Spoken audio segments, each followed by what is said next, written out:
est-ce que la tradition qui voulait que 1 plus 1 soit égal à 2 est une réalité aujourd'hui en Côte d'Ivoire? Je dirais d'abord que non.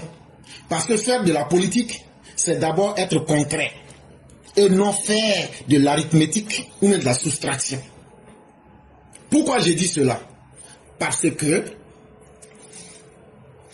quand Houphouët-Boigny était là, quand on a vu le travail que Félix Houphouët-Boigny a fait, la Côte d'Ivoire qui était l'un des derniers pays en 1960, comment profondément où Félix Houphouët-Boigny a transformé la Côte d'Ivoire pour faire de la Côte d'Ivoire un pays qui a attiré tous les autres pays en Afrique, ça a convaincu les Ivoiriens et on s'est dit voilà un vrai dirigeant qui fait notre fierté. Et quel que soit ce que quelqu'un pouvait faire, les Ivoiriens ne pouvaient pas laisser leur bonheur pour faire confiance en quelqu'un d'autre. Mais quand Félix Houphouët-Boigny décède, Henri Konan Bédié vient, il brille par son incompétence. Et pour gagner des élections, il fallait qu'il pratique la soustraction. Et de suite là, je vous ai parlé en 2000. Bédié a rejeté tous les candidats pour aller aux élections avec M. 1%, Francis Wodié. Quand Gbagbo vient, en 2000 là, Gbagbo, sur 19 candidats, ils éliminent 14 pour prendre les candidats les plus faibles. C'est eux qui pratiquent la soustraction. Mais pourquoi les 14 là ne se sont pas mis ensemble pour trouver un candidat qui pouvait? On pourrait aussi poser cette question. Parce que on les a exclus sur la base de l'injustice. Mais aujourd'hui nous sommes, quand le président Ouattara prend le pays le 11 avril 2011, un pays qui est défiguré, un pays qui vient de sortir d'une guerre, un pays qui est parmi les pays pauvres très endettés, un pays qui est inscrit sur la liste des pays infréquentables de la planète Terre. Cher Père Madingo, ce n'est pas n'importe quel garçon qui peut prendre un tel pays et puis le retransformer. Mais quand le président Ouattara transforme le pays, tout le monde se dit mais comment il a pu faire cela? Et qu'est-ce que ça provoque? Ça donne une nouvelle envie à tous ceux qui ont fait plonger le pays dans le désordre. Parce qu'il y a un vrai homme qui est venu, qui a construit. Mais il n'a pas fait ce que eux, ils ont pris le temps. De 1993 jusqu'en 2011, le 11 avril 2011 là. Le temps qu'eux, ils ont pris pour détruire le pays là. En moins de 15 ans, c'est ce qu'une seule personne a pu faire. Et donc, cette seule personne qui a pu faire, Madingo, en termes de réalité pratique, elle est plus puissante que 2 personnes ou 3 personnes qui ont détruit le pays. D'abord, le mal même n'arrange pas le peuple. Et le peuple est conscient de ce qui est mauvais et de ce qui est bon pour lui. Mais même pour faire le mal à la Côte d'Ivoire, de 1993 jusqu'en 2011, ça fait combien d'années? De 1993 jusqu'en 2011, s'il y a des gens qui peuvent calculer rapidement, donnez-moi le nombre d'années. J'espère qu'il y a des gens qui vont faire les mathématiques. J'en ai besoin parce que je veux vérifier quelque chose. Vous faites 2011 moins 1993. Ça donne combien d'années?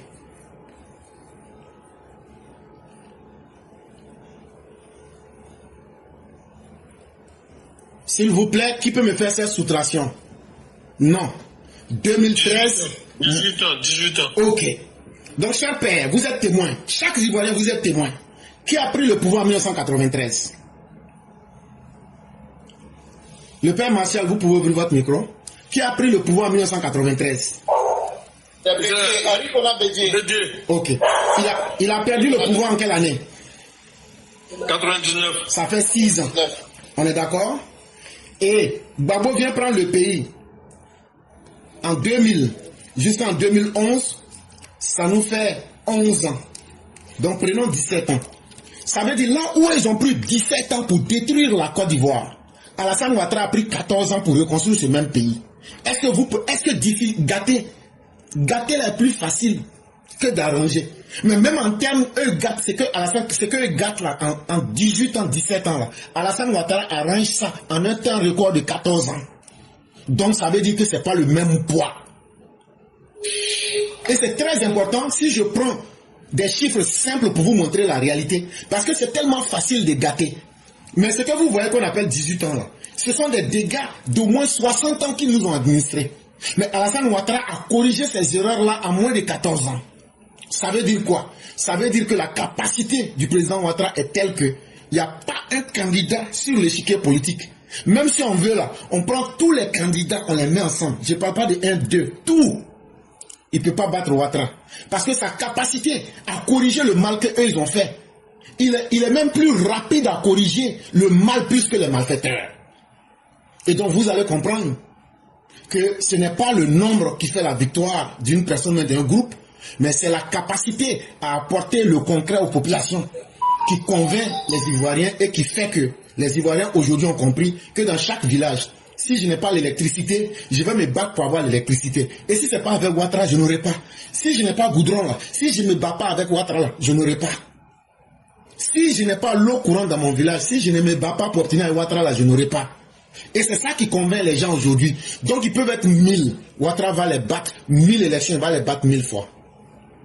Donc voilà ma réponse. Peut-être si le père Martial ou d'autres personnes ont quelque chose à ajouter. Ok.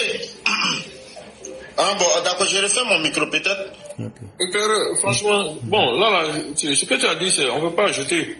C'est bon comme ça, parce que je pense que avec en plus, les sondages dont tu as parlé, c'est-à-dire au moment du parrainage, ils ont profité pour tester. Le test déjà est concluant. Si avec que les militants du RHDP, on peut faire 50%, au moins 50%, donc on peut imaginer que le score va être un score soviétique. Il n'y a même pas de débat. Parce que déjà, quand on va faire les parrainages, c'est comme si c'est une forme d'élection qui est en train de se faire. Pourquoi? Puisque en face, on dit que tu ne veux pas donner ton parrainage à 2 candidats. Donc c'est comme si tu votais déjà indirectement pour quelqu'un. À partir du moment où tu acceptes de donner ton parrainage à quelqu'un.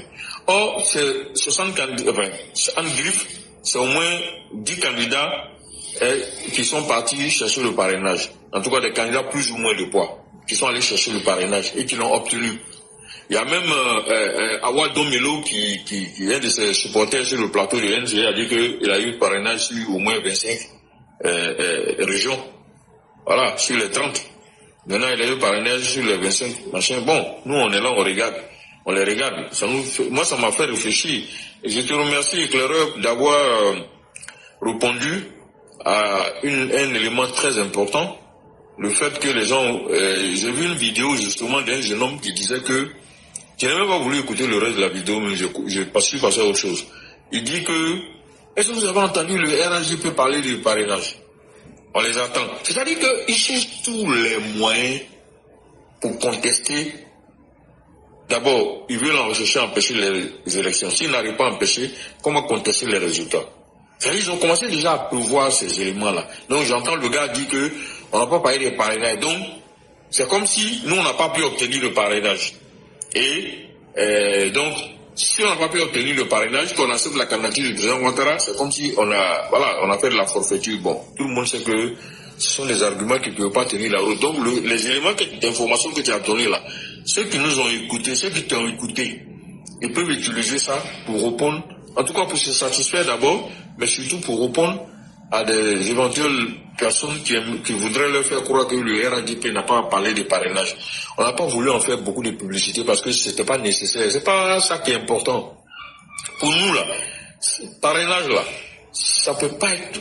Si ça n'a pas été bloquant par le passé, c'est pas en 2025, ça va être bloquant pour nous. Si ce n'est pas bloquant pour Awa Domelo, ça peut pas être bloquant pour le président Ouattara. Je suis désolé quoi. Voilà, parce que franchement, les gens souvent nous ramènent trop à notre plus simple expression, à même je dirais non, à une expression qui ne nous ressemble pas. Voilà, parce que même quand ils nous ramènent à notre plus simple expression là, ce serait nous ramener avant d'arriver au pouvoir, c'est-à-dire sans la dynamique du pouvoir, quand on était dans l'opposition. Même là encore, en termes de suffrage universel, on était en tête, devant tous les partis politiques, y compris le PDCI-DVD. Voilà. Donc, voilà ce que moi je pourrais ajouter à ce que tu as dit, quoi. Voilà, merci. Vraiment, merci beaucoup le patriarche. Merci infiniment encore de ce que vous venez de dire. Et il y a Didi qui est monté. Je ne sais pas si le grand maître Daoud a quelque chose à ajouter, mais si Mandingo a rapidement quelque chose à ajouter, et afin qu'on puisse inclure Didi dans le débat rapidement. si vous n'avez pas d'additif, ou bien si vous avez quelque chose, on va vous laisser faire ça rapidement et puis pouvoir laisser Didi faire son entrée. D'accord, il n'y a pas de souci. Mais moi, je pense que je vous ai tellement écouté, grand frère éclaireur et malin, j'ai tellement de choses à dire, mais je préfère refermer mon micro puisque Didi n'a pas encore parlé. Il n'y a pas de problème. Et on va laisser ce qui rentre dans la thématique. Il n'y a pas de problème. Et Madingo, jusqu'à l'instant, ça va? Oui, ça va. Il y a des questions, mais allez-y avec monsieur Didi. Ok, il n'y a pas de problème. Il y a le grand maître Didi qui est parmi nous. Tous mes respects, cher grand maître. Non, merci éclaireur. Merci vraiment pour l'honneur que tu m'offres, franchement. Merci. Voilà. Je vais venir par là d'abord de ma Didi. Merci à tout le monde, remercier tout le monde. Et me remercier le patriarche Martial, vraiment qui nous a donné un cours, je le dirais, magistral sur la Constitution et autres et les différentes élections qui sont arrivées. Non, mais là, il faut dire que j'ai fait exprès. Hein. J'ai fait exprès pour qu'il parle. Après, je vais couper ça spécialement pour balancer. Et je sais combien de fois ça va faire du mal de l'autre côté. Très cher éclaireur, sois rassuré. Nous savons que tout ce que tu fais comme acte là, c'est vraiment, c'est pas en vain. Voilà. Ça sous-entend quelque chose de positif derrière. Donc, nous sommes convaincus que non, ça a été fait exprès. Voilà, pour le faire parler. Et franchement, il a répondu comme il se devait. Et nous autres qui sont venus prendre des cours, nous le sommes vraiment très satisfaits. En tout cas, merci beaucoup, très cher, comme on appelle, très cher Martial. Je vais saluer par là, comme on appelle, le frère Daoud, même si c'est un xénophone, mais voilà. Avec la connaissance, vous voyez, la connaissance n'a pas de limite. La connaissance aussi est tellement grande que vraiment, Dieu ne donne pas la connaissance et la sagesse à tout le monde. Donc si Dieu a donné le mérite et la connaissance aussi à ton esclave, vraiment fort est de constater et aussi d'accepter cela. En tout cas, merci beaucoup. J'ai vraiment écouté son allocution. Ça a été vraiment tellement juste, bien dit et bien fait. En tout cas, on ne vient pas sur le panel DPV pour rien. Donc vraiment, merci beaucoup. Je vais aussi demander la permission à notre cher maître de me donner la permission vraiment de prodiguer un peu de bénédiction à notre sœur vraiment qui vient d'avoir un enfant. Vraiment à la Dembalo, que Dieu bénisse l'enfant et que l'arrivée de l'enfant vraiment apporte plus de bonheur dans la famille. Amen. Et que vraiment la tranquillité, la sagesse, l'amour, la paix, vraiment qui était déjà dans le couple, vraiment soit fortifié, soit renforcé, soit augmenté et vraiment soit tout ce que nous allons dire ici comme bénédiction soit accepté par le Tout-Puissant éternel qu'on appelle éternel Dieu. Franchement, que l'arrivée du petit vraiment fasse que nous avons encore atteint un autre militant et ça c'est un coup KO qui vient encore de se faire ressentir ce soir là. Merci beaucoup à toi, cher Sali. Donc je vais rentrer dans la thématique. Franchement, je vais dire que une fois encore, très cher IPV, très cher maître, nous avons été victimes encore de notre hospitalité. Ça il faut le reconnaître parce que ce qui se passe, ce qui s'est passé à la frontière avec l'attaque que nous avons eue, c'est injustifiable au fait. Et tout à l'heure, quand le frère Mandigo parlait, on a vraiment ressenti de l'amertume, on a vraiment ressenti vraiment la colère, la haine qui l'habite actuellement. Mais que pouvons-nous faire, très cher Mandingo? Nous sommes impuissants. Et on va laisser l'éternel Dieu vraiment prendre le dessus de tout ce qui va se passer. Parce que nous sommes vraiment convaincus que le changement sera positif. Et que tous ceux vraiment qui veulent le mal de cette sous-région, de cette Côte d'Ivoire, de ces pays qui sont voisinants aujourd'hui, tous ceux qui veulent le mal là aujourd'hui, qui sont là, Dieu les poussera hors de ce pays-là. Parce que le mal va jamais prendre le dessus sur le bien. Ça, il faut être vraiment certain, il faut être vraiment convaincu sur ça. Ça, c'est clair. Et moi, vraiment, j'ai une certitude de ça. Et que non, c'est une question de temps. Et ne disons pas que le temps aussi est une remède. Le temps aussi est une remède. Donc, il faut laisser le temps au temps pour vous juger ce qui va arriver dans le temps. Donc, ça, vraiment, c'est une situation vraiment qui doit être appliquée actuellement. Donc, très frère Madingo, franchement, tu as cité quelque chose que j'avais déjà appris ça. Sur un panel, on m'a dit que non, qu'il y a des marchés où vraiment les VDP et autres là, ils se saisissent des affaires privées des personnes, de la population, qui sont censés protéger. Ils veulent prendre les troupeaux et maintenant, ils vont vendre ça sur le marché. Les soldats de Vladimir Poutine sont devenus des grands commerçants aujourd'hui dans le Sahel. Et ça, vraiment, c'est les informations qui nous reviennent. Et nous pensons que la communauté internationale ne va pas vraiment rester insensible à ça. Il va falloir que nous dénonçons ça. Et vraiment, nous le dénonçons avec la plus grande énergie. Donc, franchement, on peut dire pour que non, la stabilité vraiment revienne. J'étais sur le panel tout à l'heure de quelqu'un, d'un gars qui parlait de la sécurité. Il disait non, l'attaque qui s'est passée là, on n'a pas encore vu la réaction, du truc du président, qu'on appelle, du gouvernement. Voilà, on ne sait pas ce qui s'est réellement passé. Mais je suis allé lui dire que, mais monsieur, le président disait non, que non, à cause de ce qui se passe à nos frontières, cela lui incombe, cela lui donne vraiment, cela lui vraiment lui donne encore plus de pouvoir pour dire non, qu'il va rester, pour pouvoir mieux protéger les Ivoiriens. N'est-ce pas vous qui vous plaignez de ça? Aujourd'hui, vous allez nous faire comprendre que ce qui se passe aujourd'hui à la frontière là, ça vous fait mal. Mais c'est à cause de ça que non, le président a dit non, que non, avec tout ce qui avait les défis qui sont là, vraiment, il se doit de protéger sa population. Il se doit vraiment de faire en sorte que cette tranquillité dont vraiment il nous a imposé depuis 15 ans là, cette tranquillité là puisse continuer encore. Mais c'est pas vous qui êtes plein ici, que tout le monde est capable de faire ça. Maintenant aujourd'hui, cette attaque là arrive aujourd'hui, c'est vous encore qui êtes en train de vous insurer. Ben, quelle incohérence vous habite à chaque fois? Ça veut dire souvent quand vous montez sur les panels, vous n'avez rien à dire. Vous venez seulement justifier des trucs, il faut parler, mais en tout cas les arguments vraiment, vous ne les avez pas. Vous n'êtes pas les mieux placés de parler de ça.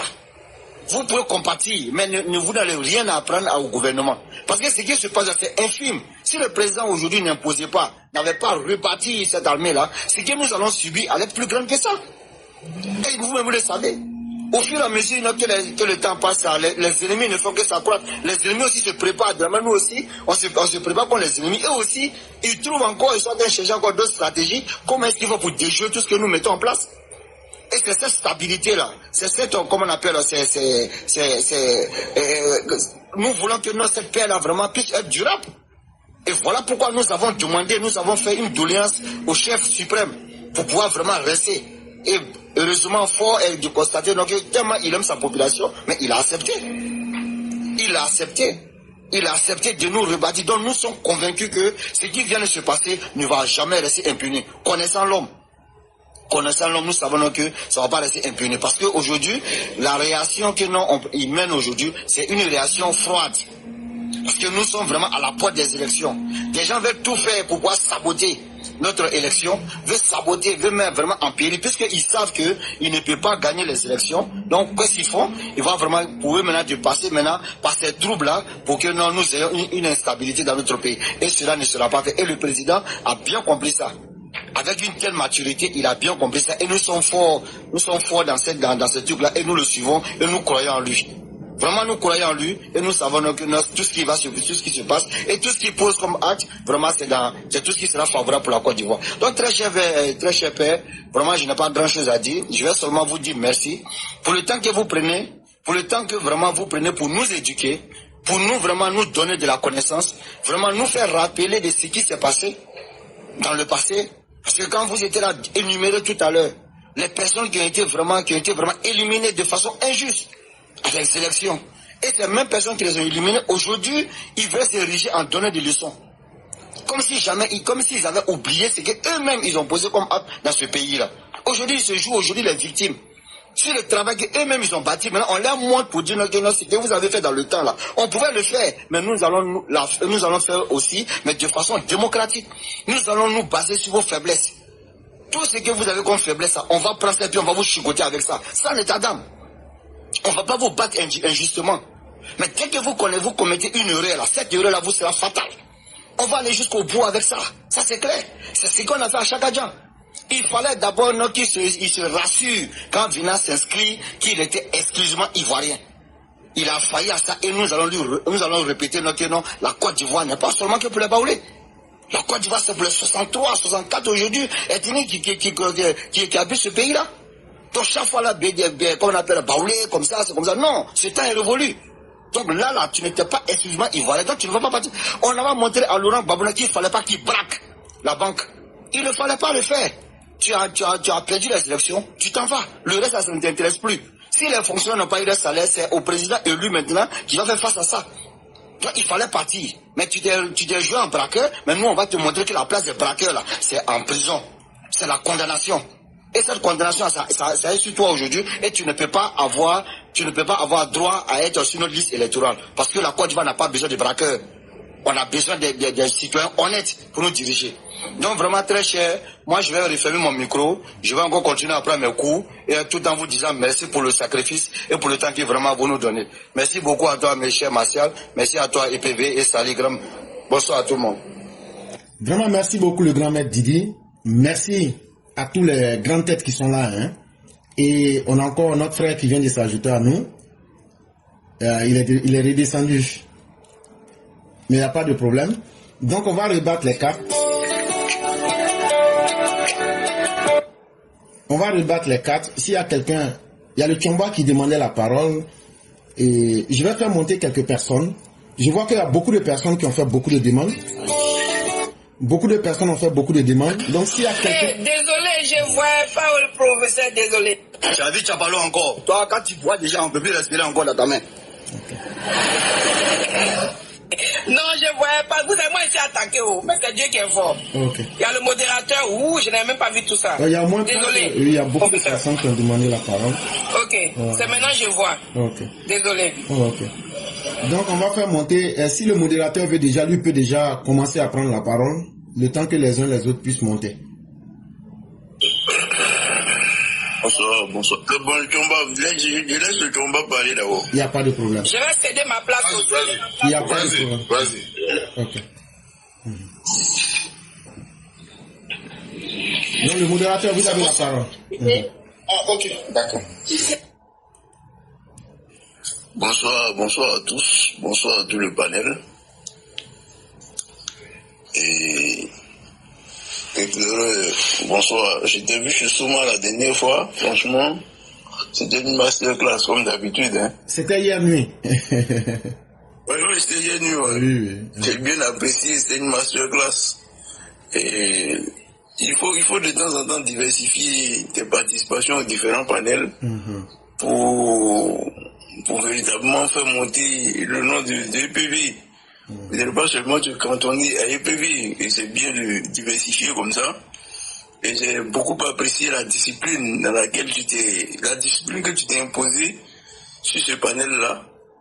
Et ça, franchement, je n'ai pas reconnu l'éclaireur. Je dis c'est l'éclaireur qui est aussi calme comme ça, qui ferme son micro, qui ne dit rien. Ça fait plaisir. Ça fait plaisir de voir aussi que EPV aussi n'est pas seulement encadré seulement à EPV, il peut aller un peu partout. Et ça fait plaisir. Aussi, j'ai entendu un gars aujourd'hui sur NCI dire que le président n'a pas pu transférer la capitale à Yamoussoukro.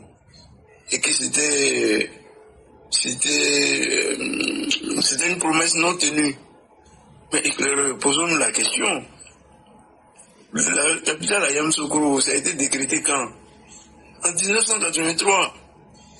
Mais Oufo Boigny, dans le parti unique, il a eu 10 ans. 10 ans pour transférer la capitale, avant qu'il ne meure. Il a eu 10 ans pour transférer la capitale chez lui. Mais il ne l'a pas fait. Pour lui, ce n'était pas une priorité. Mais pourquoi le président Ouattara prendrait ça pour une priorité? Pourquoi ce serait une priorité pour les autres? Alors que lui, il a eu 10 ans pour le faire, en toute latitude, sans contestation.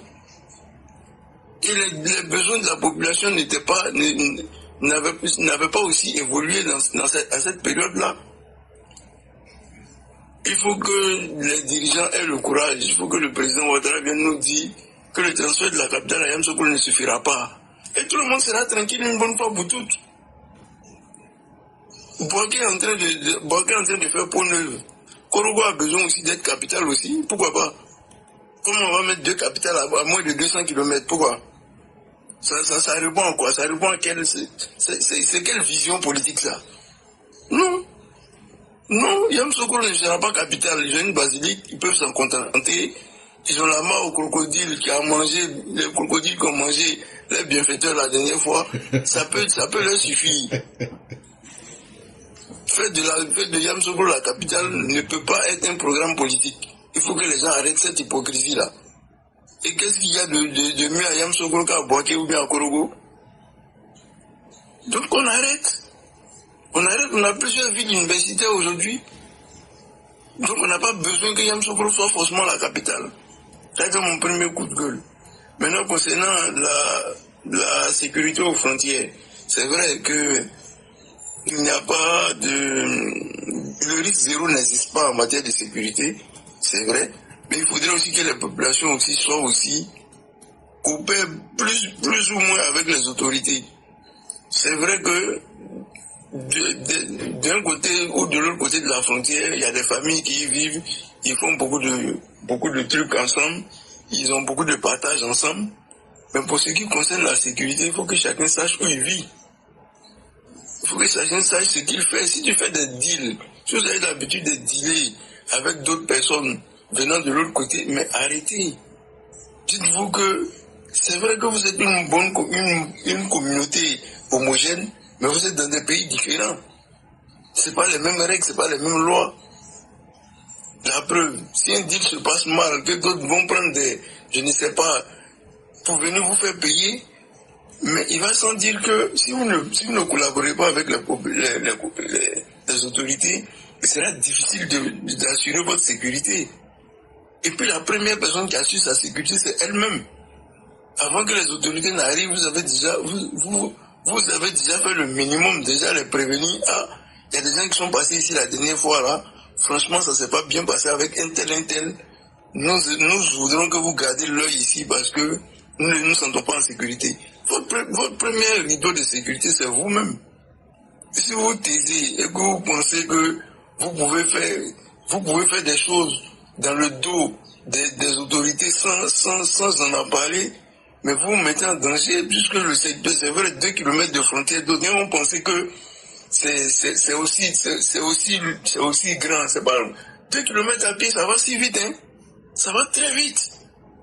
Même avant l'arrivée des autorités, les gens sont déjà passés de l'autre côté. Donc il faut que les populations ouvrent l'œil, comme le ministre de la Défense leur a dit, il faut qu'ils ouvrent l'œil, il faut qu'ils soient beaucoup plus vigilants pour éviter ce genre de choses-là.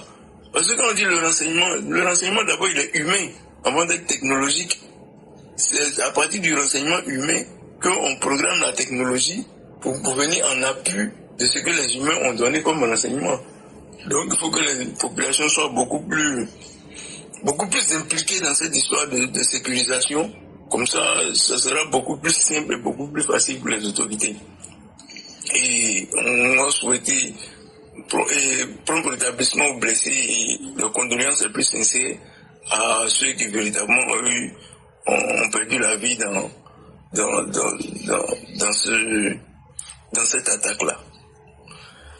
Bon, le deuxième sujet, oui, concernant l'opposition ivoirienne, mais souvent j'ai l'impression que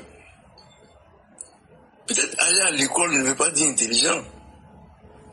Parce que moi, à part les pays de dictature, bon, quand on dit dictature, aujourd'hui la Chine n'est plus une dictature, hein. La Chine a sa démocratie à la chinoise.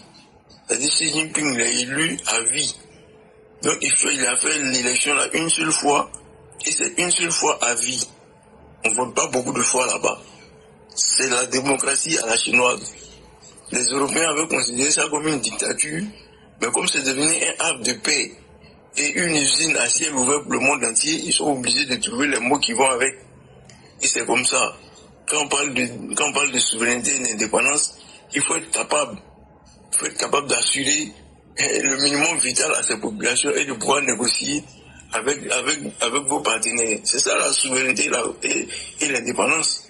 Si on n'a pas ça, il y a 40 ans en arrière, la Côte d'Ivoire était au-dessus de ce pays qu'on appelle la Chine. Mais à force de travail et à force d'abnégation, ils ont pu, en un espace de 30 à 50 ans, ils sont devenus aussi la première puissance, voire deuxième puissance économique mondiale. Mais c'est un peu ça. Et aussi, quand tu nous dis, moi, à part la Corée du Nord et la Chine, moi j'ai jamais vu une élection où le candidat n'est pas allé voter. J'ai jamais vu ça. Ça veut dire, ce qui reçoit aujourd'hui des communicants du PDCI, ils disent que la Constitution ne dit pas qu'il faut être inscrit sur la liste électorale avant d'être candidat. Mais est-ce qu'ils sont sérieux là? Est-ce que... Mais, attends, nous sommes dans quel monde là? Tu demandes à des gens d'aller voter pour toi et toi-même tu ne votes pas. Ou bien dans le vote là, il y a poison dedans et puis toi tu ne le fais pas aussi. Ou bien, bon, toi tu ne votes pas là, toi t'es qui? Dans aucun pays démocratique, dans aucun pays au monde, on a vu des élections où des gens sont allés voter, les candidats sont restés à la maison comme des spectateurs. Ça n'existe pas. Maintenant, s'ils veulent se donner encore plus de... je sais pas, s'ils veulent pas tuer le moral de leurs militants, tout ça sachant que le moral, il est mort, hein. Il est mort parce que le 10 septembre, dans quelques 10 jours là, ce sera fini. C'est tout ce qu'ils ont dit. Non, on va ceci, non, on va... Mais tout ça vous tue en crédibilité. Après les 5 ans là, quel mot vous allez venir dire encore pour que les gens vous fassent confiance? Pour Gbagbo, il sait que lui c'est la fin. Mais toi, tu prétends être jeune. Mais apparemment, tu as plus de 90 ans. C'est-à-dire que tu agis comme un vieux de 90 ans qui va plus à ta tombe qu'un avenir. Comment tu peux te suicider comme ça politiquement? Et puis, je vois des jeunes sur les panels qui encouragent ça. Qui sont fiers de dire ça, qui parlent de ça avec fierté. Bon, de toutes les façons, on ne peut pas, c'est-à-dire, un abruti restera toujours un abruti. Quelqu'un qui se fait lobotomiser le cerveau, ou bien quelqu'un même qui met son cerveau en location, restera abruti. On ne pourra rien faire pour eux. Donc c'est pour dire que certaines personnes sont en train de nous dire oui, le RHDP n'est pas majoritaire, que parce que les élections locales n'ont rien à voir avec l'élection présidentielle. Mais attends, quelqu'un qui a voté le représentant de Ouattara, et puis Ouattara vient lui dire c'est moi mais je suis là. Donc tu penses que cette personne-là va changer pour Gbagbo? C'est-à-dire qu'il vote le représentant qu'Alassane Ouattara a envoyé vers lui. Et puis c'est quand Alassane Ouattara lui-même il est candidat là, lui il va changer pour dire non, c'est Thiam mieux voté. Bon comment? Je ne sais pas. Nous sommes en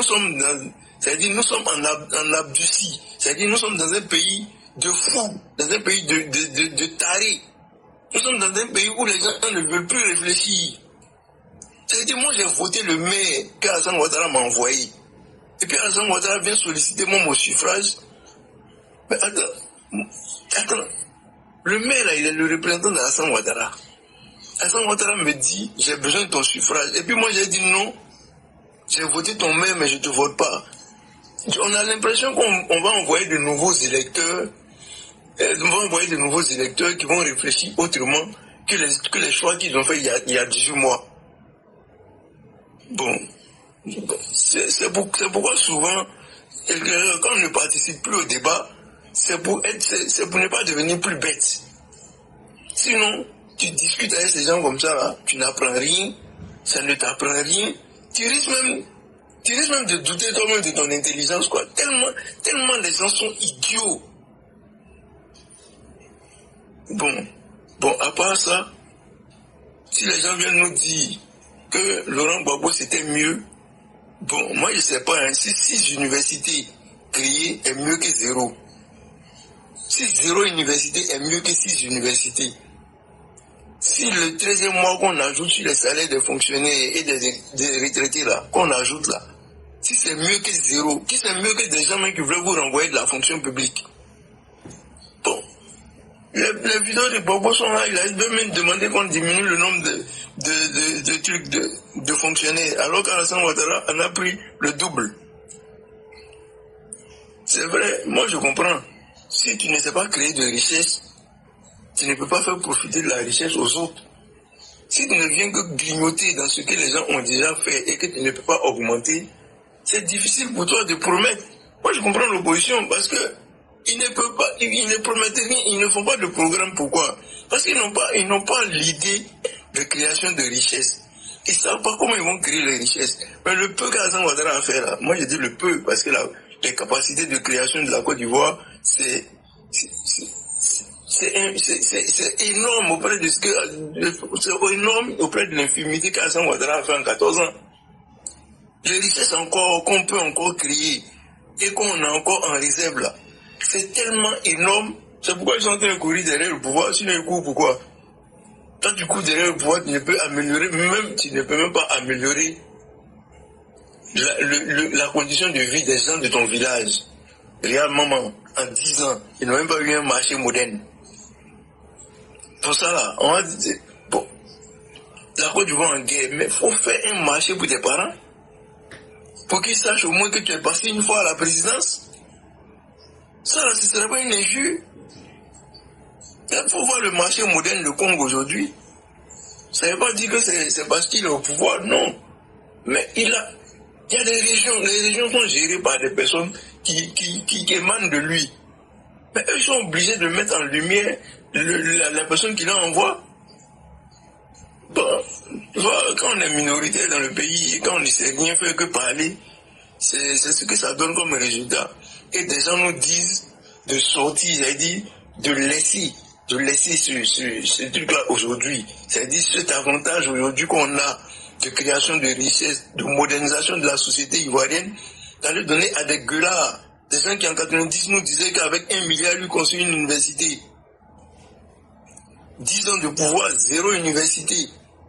Mais il y a une remarque que je voulais faire aussi, pour qu'on puisse fermer un peu leur bouche en fait de c'était la guerre. C'est la construction du pont de Jacquesville. Et là, je te dis bien que les financements du pont de Jacquesville ont été bouclés pendant la guerre.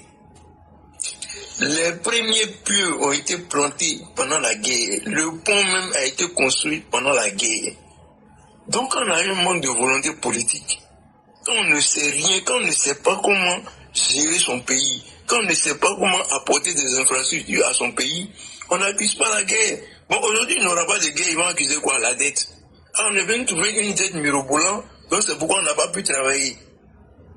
Mais Gbagbo a géré 20 000 milliards de budget en 10 ans. Mais des 20 000 milliards, qu'est-ce qu'il a fait avec? 20 000 milliards de budget. Alors que la dette, si on prend bien la dette, si on décortique bien la dette ivoirienne, on a 28 000 milliards. 28 000 milliards de dettes. C'est-à-dire 18 000 milliards de dettes internationales et puis 10 000 milliards de secteur privé. Bon, les 20 000 milliards que Gbagbo a eu de budget là, qu'est-ce qu'il en a fait? Bon, nous ne pouvons pas donner notre pays à des gens qui regrettent aujourd'hui d'avoir, ils disent mais je regrette de n'avoir pas bien pillé ce pays, de n'avoir pas bien tout détruit. Quand il a pu tout reconstruire, c'est qu'on n'a pas bien gâté. Donc ils vont venir pour bien gâter, pour qu'il n'y ait plus d'argent pour reconstruire ça, on n'acceptera pas. Et que je préfère m'arrêter là. Vraiment, merci beaucoup pour cette mine de connaissances. On ne pouvait pas demander mieux. Et c'est ça aussi la classe éclaireur pro vérité. Le Premier ministre a frappé fort, il a mis la barre à la hauteur. Et vraiment, merci beaucoup.